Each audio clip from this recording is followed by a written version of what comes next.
सुप्रभात बच्चों। मैं वेद प्रकाश शर्मा, जवाहर नवोदय विद्यालय साहेबगंज झारखंड, आज आप लोगों को नौकर पाठ पढ़ाऊंगा। इसके रचयिता अनु बंदोपाध्याय जी हैं। उनका जन्म 1917 में हुआ था और उनकी मृत्यु 2006 ईस्वी में हुई थी। स्वतंत्रता आंदोलन के साथ साथ सामाजिक कामों में भी गांधी जी को की अभिन्न सहयोगी रहीं। उन्होंने collected works of Mahatma Gandhi के संपादन के अलावा कस्तूरबा ट्रस्ट के साथ भी काम किया। बहुरूप गांधी में लेखिका ने गांधी जी की दिनचर्या के उन कार्यों को रोचकता से लिखा है जिन्हें गांधी जी खुशी से करते थे। गांधी जी केवल राष्ट्रपिता और स्वाधीनता के निर्माता ही नहीं थे, अनेक जीवन के हर प्रसंग से सीखा जा सकता है उनसे किस तरह से वो कार्य करते थे।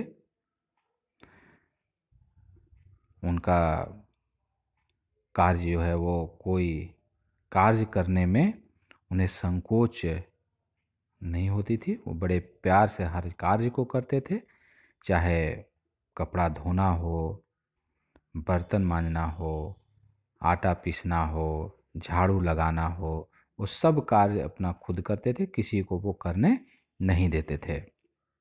एक बार एक छात्र उनके पास आया, उसे अंग्रेजी जानने के कारण उसे बहुत गर्व था, लेकिन उसे भी उन्होंने गेहूं बीनने के लिए देते हैं कि तुम गेहूं को बीनो, उसमें से कुछ कचरा अगर है तो उसे निकाल दो।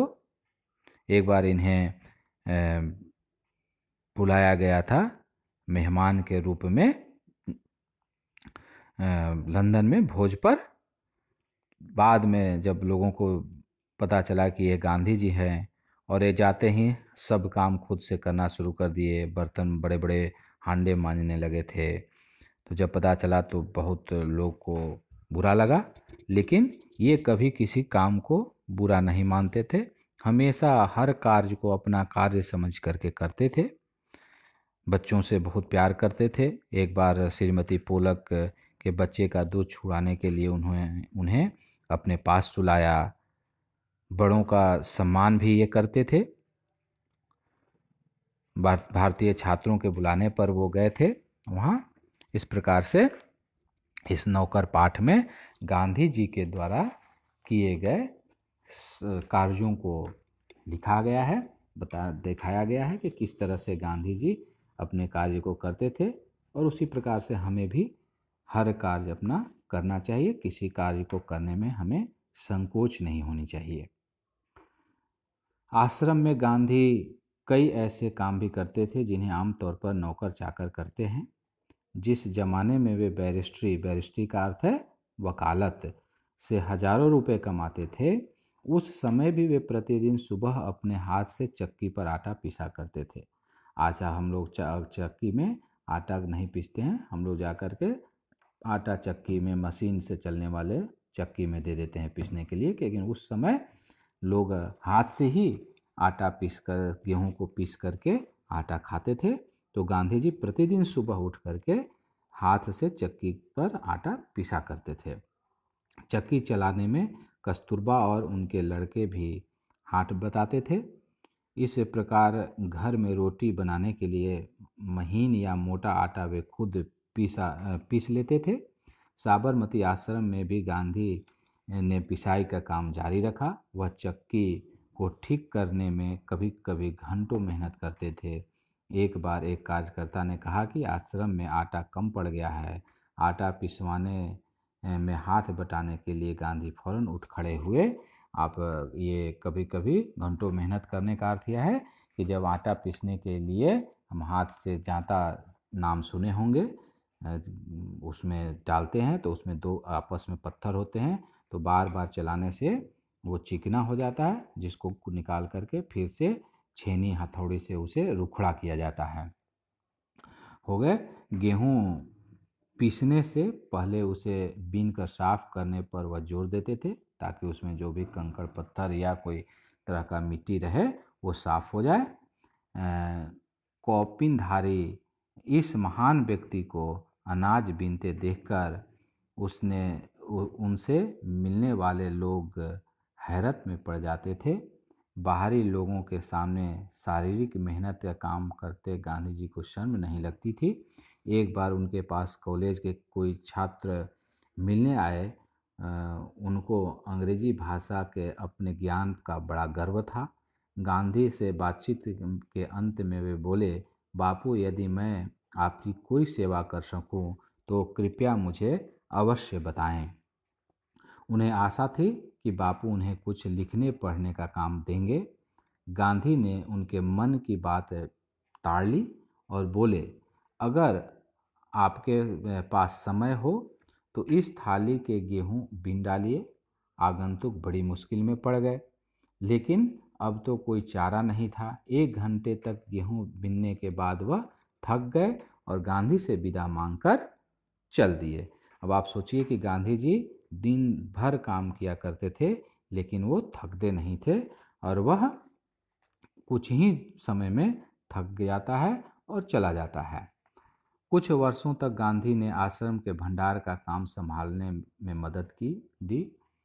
सवेरे की प्रार्थना के बाद वे रसोई घर में जाकर सब्जियां छीलते थे। रसोई घर या भंडारे में अगर वे कहीं गंदगी या मकड़ी का जाल देख पाते थे तो उनके अपने साथियों को आड़े हाथों ले लेते थे, यानी उसे गंदगी पसंद नहीं थी। वे साफ सुथरा सब कुछ रखना चाहते थे और खुद भी रहते थे।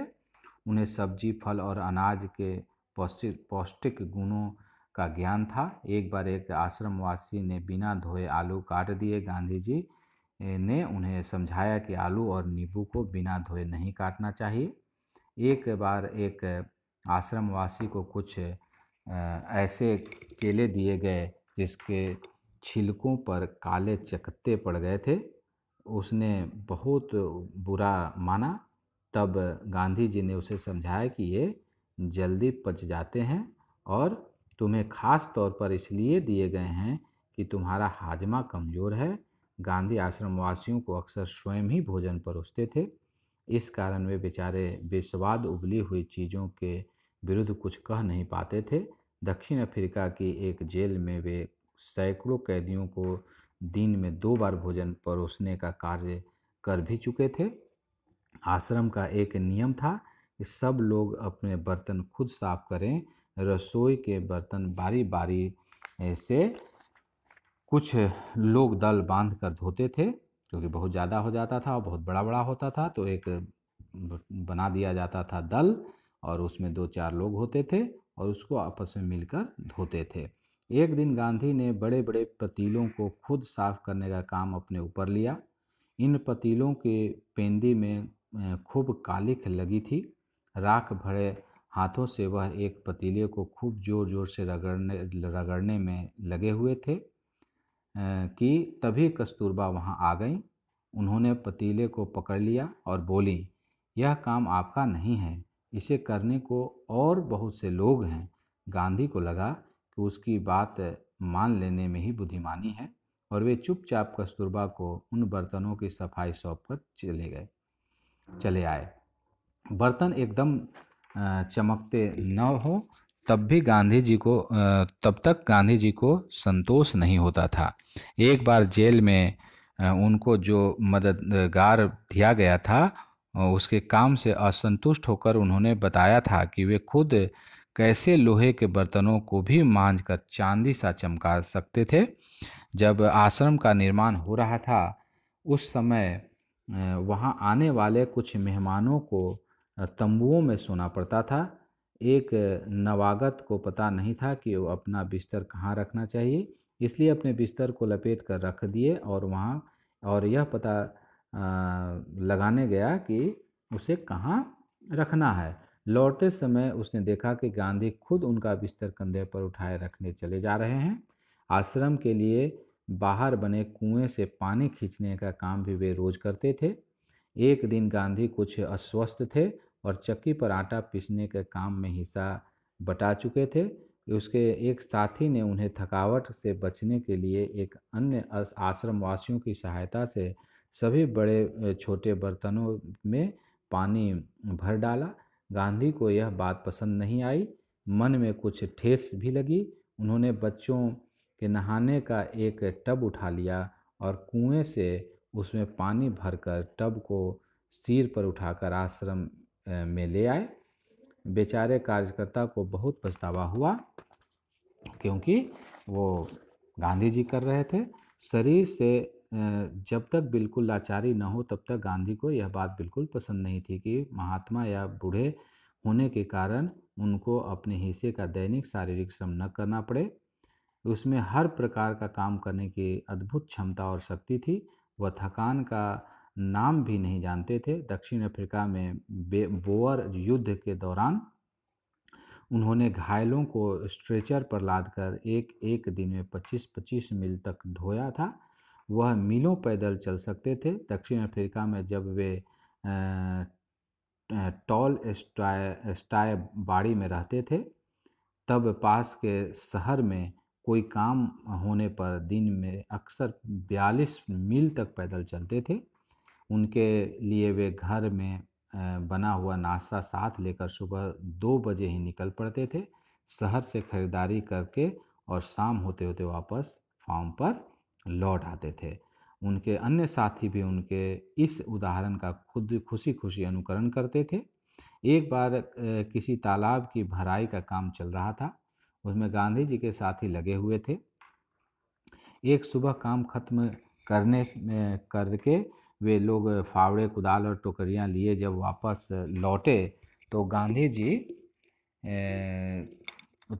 लौटे तो देखते हैं कि गांधी ने उनके लिए तस्तरियों में नाश्ता के लिए फल और तैयार करके रखे हैं, फल काट के रखे हुए थे। एक साथी ने पूछा, आपने हम लोगों के लिए यह सब कष्ट क्यों किया? क्या यह उचित है कि हम आपसे सेवा कराएं?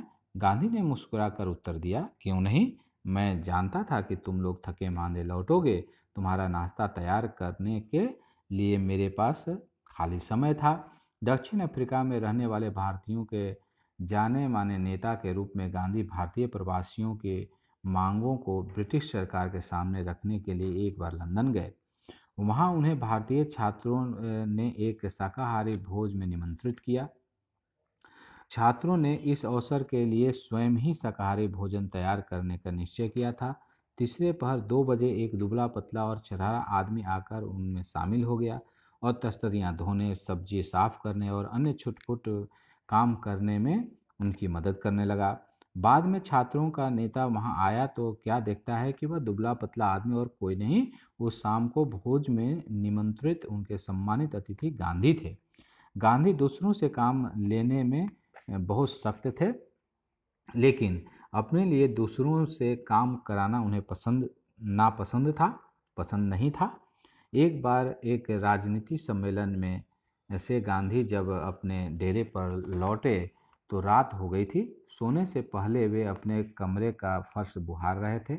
उस समय रात के 10 बजे थे। एक कार्यकर्ता ने दौड़कर गांधी से हाथ से बुहारी ले ली, यानी झाड़ू ले लेती है। जब गांधी गांवों का दौरा कर रहे होते उस समय रात को यदि लिखते समय लालटेन का तेल खत्म हो जाता तो वे चंद्रमा की रोशनी में ही पत्र पूरा कर लेना ज़्यादा पसंद करते थे, लेकिन सोते हुए अपने किसी थके हुए साथी को नहीं जगाते थे। खाली पदयात्रा के समय गांधी ने अपने शिविर में केवल 2 आदमियों को ही रहने की अनुमति दी। इन दोनों को यह नहीं मालूम था कि खाखरा कैसे बनाया जाता है। इस पर गांधी जी स्वयं रसोई में जा बैठे और निपुण रसोइये की तरह उन्होंने खाखरा बनाने की विधि बताई। उस समय गांधी को अवस्था 78 वर्ष की थी। गांधी को बच्चों से बहुत प्रेम था। अपने बच्चों के जन्म के 2 माह बाद उन्होंने कभी किसी दाई को बच्चे की देखभाल के लिए नहीं रखा। वे मानते थे कि बच्चे के विकास के लिए माँ बाप का प्यार और उनके देखभाल अनिवार्य है। वे माँ की तरह बच्चों की देखभाल कर सकते थे, खिला पिला और बहला सकते थे। एक बार दक्षिण अफ्रीका के जेल से छूटने के बाद घर लौटने पर उन्होंने देखा कि उनके मित्र की पत्नी श्रीमती पोलक बहुत ही दुबली और कमज़ोर हो गई हैं। उनका बच्चा उनका दूध पीना छोड़ता नहीं था और वह उसका दूध छुड़ाने की कोशिश कर रही थी। बच्चा उन्हें चैन नहीं लेने देता था और रो रो कर उन्हें जगाए रखता था। गांधी जिस दिन लौटे उसी रात से उन्होंने बच्चे की देखभाल का काम अपने हाथ में ले लिया। सारे दिन बड़ी मेहनत करके सभाओं में भाषण देने के बाद 4 मील पैदल चलकर गांधी कभी कभी रात को 1 बजे घर पहुंचते थे और बच्चे को श्रीमती पोलक के बिस्तर पर से उठाकर अपने बिस्तर पर लिटा लेते थे। वह चारपाई के पास एक बर्तन में पानी भरकर रख लेते थे ताकि यदि बच्चे को प्यास लगे तो उसे पिला दें, लेकिन इसकी ज़रूरत ही नहीं पड़ती थी। बच्चा कभी नहीं रोता और उनकी चारपाई पर रात में आराम से सोता रहता था। एक पखवाड़े तक माँ से अलग सुलाने के बाद बच्चे ने माँ का दूध छोड़ दिया। गांधी अपने से बड़ों का बड़ा आदर करते थे। दक्षिण अफ्रीका में गोखले गांधी के साथ ठहरे हुए थे। उस समय गांधी ने उनके दुपट्टे पर इस्त्री की। वह उनका बिस्तर ठीक करते थे, उनको भोजन परोसते थे और उनके पैर दबाने को भी तैयार रहते थे। गोखले बहुत मना करते थे लेकिन गांधी नहीं मानते थे। महात्मा कहलाने से बहुत पहले एक बार दक्षिण अफ्रीका में से भारत आने पर गांधी कांग्रेस के अधिवेशन में गए। वहाँ उन्होंने गंदे पखाना साफ किए और बाद में उन्होंने एक बड़े कांग्रेसी नेता से पूछा, मैं आपकी क्या सेवा कर सकता हूँ? नेता ने कहा, मेरे पास बहुत से पत्र इकट्ठे हो गए हैं जिसका जवाब देना है। मेरे पास कोई कारकुन नहीं है जिसे यह काम दूं। क्या तुम यह काम करने को तैयार हो? गांधी ने कहा, जरूर, मैं ऐसा कोई भी काम करने को तैयार हूँ जो मेरी सामर्थ्य से बाहर न हो, यानी मेरे सामर्थ्य में हो वो काम कर सकता हूँ। यह काम उन्होंने थोड़े ही समय में समाप्त कर डाला और इसके बाद उन्होंने उस नेता की कमीज के बटन और आदि लगाने और अन्य सेवा का काम खुशी से किया। जब कभी आश्रम में किसी सहायक को रखने की आवश्यकता होती थी तब गांधी किसी हरिजन को रखने का आग्रह करते थे।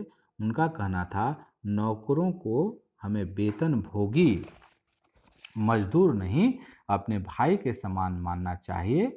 इसमें कुछ कठिनाई हो सकती है, कुछ चोरियां भी हो सकती है, फिर भी हमारी कोशिश सर्वथा निष्फल नहीं जाएगी। हरिजन को रखने का आग्रह, हरिजन शब्द का अर्थ है, आज ऐसे शब्द का प्रयोग हमारे लिए असंवैधानिक है। उसे संविधान में असंवैधानिक माना गया है। समाज के यथार्थ प्रतिबिंबन के लिए लेखक कई बार ऐसे शब्दों का प्रयोग साहित्य में करते रहे हैं, किंतु इसे व्यवहार में नहीं लाया जाना चाहिए क्योंकि यह हमारे संविधान ने इसे असंवैधानिक माना है ना। उन्हें यह मालूम ही न था कि किसी को नौकर की भांति कैसे रखें। एक बार भारत की जेल में उनके कई साथी कैदियों को उनकी सेवा टहल का काम सौंपा गया। एक आदमी उनके फल धोता या काटता, दूसरा बकरियों को दूहता, तीसरा उनके लिए उनके निजी नौकर की तरह काम करता और चौथा उनके पखाने की सफाई करता था। एक ब्राह्मण कैदी उनके बर्तन धोता था और 2 गोरे यूरोपियन प्रतिदिन उनकी चारपाई बाहर निकालते थे। गांधी ने देखा कि इंग्लैंड में ऊंचे घरानों के घरेलू नौकरों को परिवार का आदमी माना जाता था। एक बार एक अंग्रेज के घर से विदा लेते समय उन्हें यह देखकर खुशी हुई कि घरेलू नौकरों का उससे परिचय नौकरों की तरह नहीं बल्कि परिवार के सदस्य के समान कराया गया। एक बार एक भारतीय सज्जन के यहाँ काफ़ी दिनों तक ठहरने के बाद गांधी जब चलने लगे तब उस समय के नौकरों से उन्होंने विदा ली और कहा, मैं कभी किसी को अपना नौकर नहीं समझता, उसे भाई या बहन ही मानना है, और आप लोगों को भी मैं अपना भाई समझता हूँ। आपने मेरी जो सेवा की उसका प्रतिदान देने के सामर्थ्य मुझ में नहीं है, यानी उसके का मेहनताना देने का सामर्थ्य हम में नहीं है, लेकिन ईश्वर आपको इसका पूरा फल देंगे। इस प्रकार से इस पाठ में गांधी जी के द्वारा किए गए कार्यों का वर्णन किया गया है। इस पाठ में जब वे बैरिस्ट्री से हजारों रुपए कमाते थे, उन दिनों भी वो इन सब कामों में लगे रहते थे, काम करते थे। रोज़ कुएं से पानी खींचना, आश्रमवासियों की सहायता करना, बर्तन मांजना या झाड़ू लगाना, पौष्टिक फल के सब्जियों के पौष्टिक गुणों का ज्ञान कराना आदि सब कार्य करते थे। सभी के लिए जब पुआर युद्ध हुआ था उस समय घायलों को स्ट्रेचर पर लाद कर वो 25-25 मील तक पैदल ही ढोया करते थे, उसे ले जाया करते थे। ये कुछ तस्वीर हैं जिसमें कि गांधी जी के बारे में दिखाया गया है कुछ कार्य को करते हुए। यहाँ पर वो हस्तकरघा से सूत काट रहे हैं, खुद धागा बनाते थे गांधी जी, और इस प्रकार से वो अपना कार्य खुद करते थे। तो गांधी जी कौन कौन से काम करते थे? आटा पीसना, बर्तन धोना, झाड़ू लगाना आदि कार्य करते थे। उनकी मदद कौन करता था? उनकी पत्नी कस्तूरबा और उनके लड़के करते थे। उनसे मिलने कौन आया? एक छात्र आया। यहाँ शब्दों को जोड़ना है, आगंतुक शब्द को जोड़ना है। आगंतुक का अर्थ क्या होता है? आगंतुक किसको कहते हैं? आगंतुक का अर्थ है मेहमान, गर्व, घमंड, कारकुन, कार्यकर्ता, पखवाड़ा, 15 दिन। गांधी जी का पूरा काम करने में विश्वास करते थे। सही गलत? गांधी जी अपना काम दूसरों से कराने में विश्वास करते थे? नहीं करते थे, तो ये गलत है। वे प्रतिदिन चक्की पर आटा पीसते थे, सही है या गलत है? सही है। गांधी जी ने एक दिन में 25 मील तक पैदल चला करते थे, सही है? सही है। बहुविकल्पीय प्रश्न है। गांधी जी के घर में से कि शहर कितना दूर था? 36 मील, 40 मील, 42 मील, 50 मील। 42 मील सही उत्तर है। गांधी जी के अनुसार नौकरों के प्रति व्यवहार कैसा होना चाहिए? मैत्रीपूर्ण व्यवहार होना चाहिए। बहुत अच्छे। गांधी जी को किस लिए आमंत्रित किया गया? गायन के लिए, शाकाहारी भोजन के लिए, चाय पानी के लिए, रात्रि भोज के लिए? रात्रि भोज के लिए आमंत्रित किया गया। पुआर युद्ध कहाँ हुआ? दक्षिण अफ्रीका, अमेरिका, उत्तर अफ्रीका, ब्रिटेन। दक्षिण अफ्रीका। बहुत अच्छे। अब आपके पाठ से कुछ प्रश्न हैं जिसको आप मैं बता देता हूँ और आप उसे करेंगे, अपनी भाषा में करेंगे। कोई ज़रूरी नहीं कि हमारे बताई गई ही भाषा में आप करेंगे या उसी शब्दों को आप लिखेंगे। आश्रम में कॉलेज के छात्रों से गांधी जी ने कौन सा काम करवाया और क्यों? आश्रम में कॉलेज के छात्रों से गांधी जी ने गेहूं बिनाने का काम करवाया। एक बार गांधी जी से मिलने के लिए कॉलेज के कुछ छात्र आए थे। उन सभी को अपने अंग्रेजी ज्ञान पर बड़ा गर्व था। बातचीत के दौरान छात्रों ने उनसे कुछ कार्य करने के लिए बोला, तो गांधी जी ने उन्हें गेहूं बीनने का कार्य सौंपा। जबकि उन छात्रों की इच्छा यह थी कि अगर हम गांधी जी को कहेंगे तो गांधी जी हमें कुछ पढ़ने लिखने संबंधी कार्य देंगे। लेकिन गांधी जी ने उन छात्रों को की भावनाओं को समझ गए और उन्होंने गेहूं बीनने का काम सौंप दिया, क्योंकि गांधी जी किसी कार्य को छोटा या बड़ा नहीं समझते थे। आश्रम में गांधी कई ऐसे कार्य भी करते थे जिन्हें आमतौर पर नौकर चाकर करते हैं। पाठ से 3 ऐसे प्रसंगों को अपने शब्दों में लिखो और जिससे बात का प्रमाण हो। गांधी जी आश्रम में चक्की में आटा स्वयं पीसा करते थे। आश्रम में वे सब्जियां छीलने का कार्य करते थे। आश्रम के नियमानुसार सभी को मिल बांट कर बर्तन साफ करने पड़ते थे। इस बार उन्होंने बड़े बर्तनों की सफाई का काम अपने हाथ में लिया।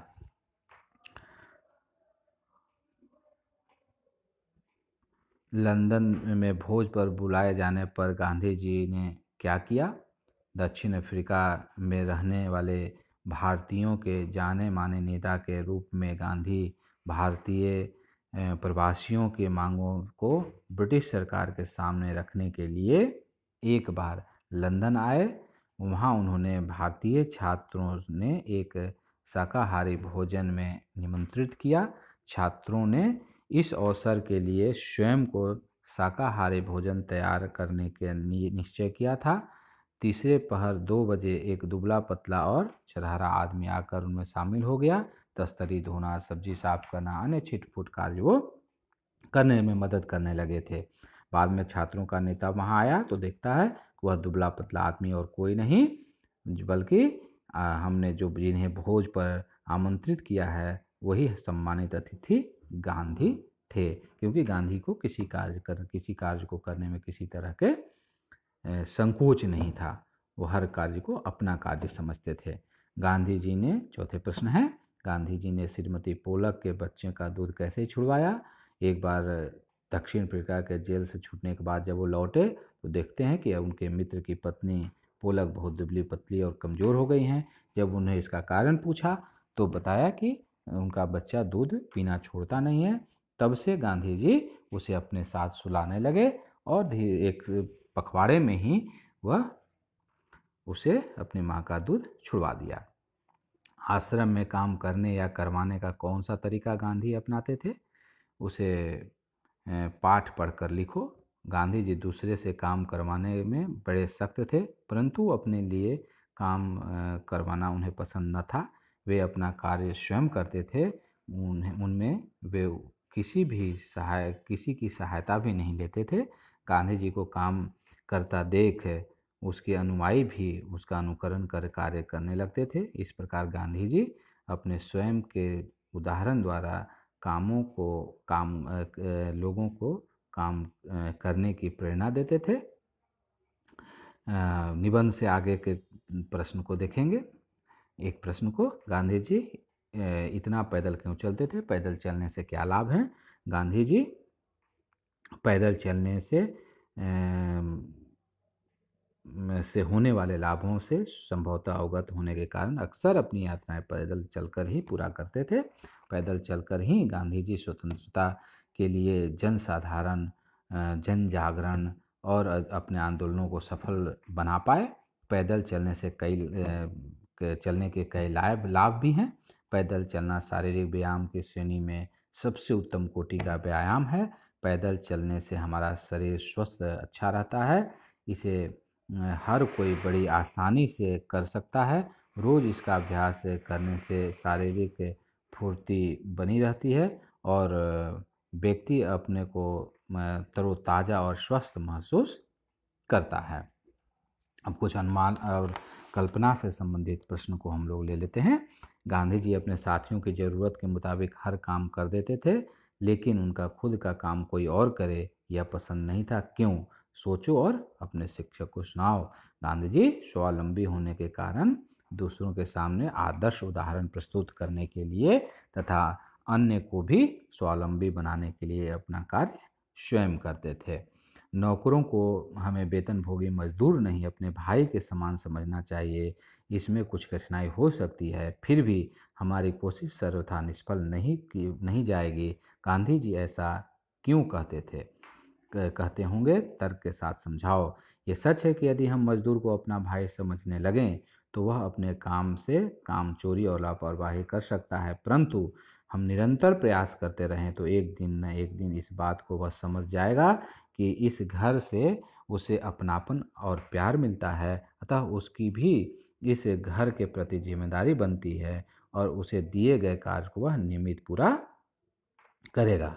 गांधी जी की कही लिखी बातें लगभग 100 से अधिक किताबों में दर्ज हैं। घर के काम, बीमारियों की सेवा, आगंतुकों से बातचीत, आदि ढेरों काम करने के बाद गांधी जी को लिखने का समय कम मिलता होगा।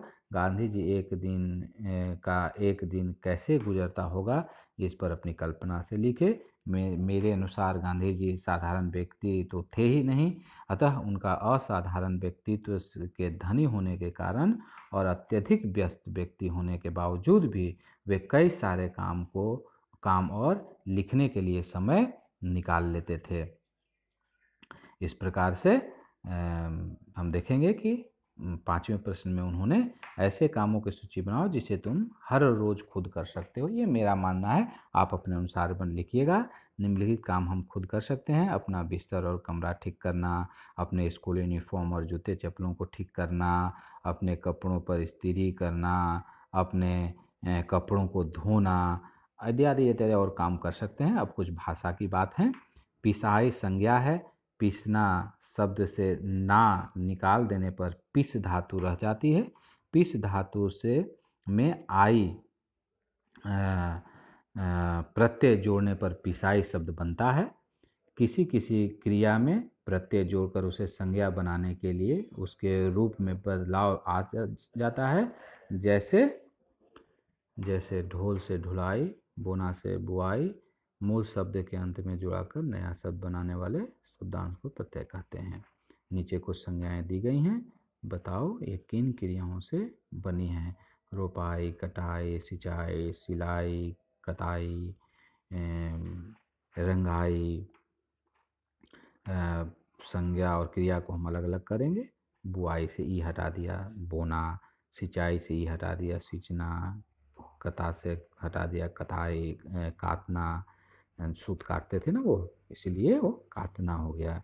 कटाई, काटना। रोपाई, रोपना। रंगाई, रंगना। इस प्रकार से इसमें बहुत सारे प्रश्न सभी के हमने अपने अनुसार उत्तर लिखने की कोशिश किया हूँ। अब कुछ आपके लिए प्रश्न है। महात्मा गांधी पर एक अनुच्छेद लिखना है और ऐसे कामों की सूची बनाना है जो आप खुद करते हो। धन्यवाद।